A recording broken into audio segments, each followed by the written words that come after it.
could you also describe what self-validation is versus other validation with people that I guess cannot find happiness? Yeah. Exactly. So there are two types of validations that psychologists talk about, and one of them is highly correlated with happiness and the other isn't.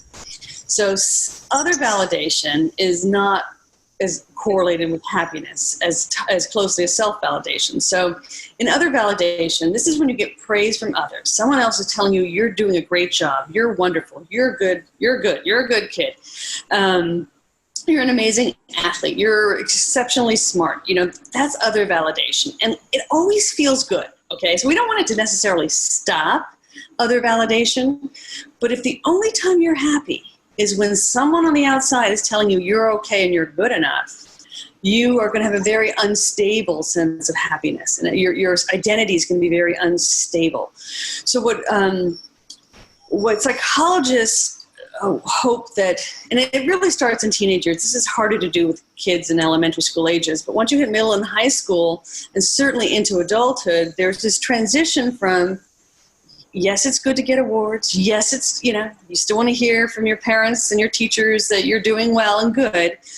But on the other hand, you want to also develop that internal self-validation where you seriously ask yourself those questions and answer those, and know that there are going to be times, and certainly in middle school and high school, these moments come up often, where you have to be the one saying, no, I'm going to, determine what I believe to be good or best and right for me, and to validate yourself and your values and your beliefs. Because there will be times, God knows, where others out there will be disapproving of you for one reason or another. And, if you go in to a test and you have studied your hardest, you've done your best, and you don't get a good grade, that is where the self-validation, example where self-validation really is important. You need to be able to tell yourself, I did my best. That's all we can ask of anyone on this planet, is to do the best you can in that moment, and for you to be at peace with that. And if you're not at peace, you're like, well, no, I really didn't do my best. Well, then what are you going to do next time?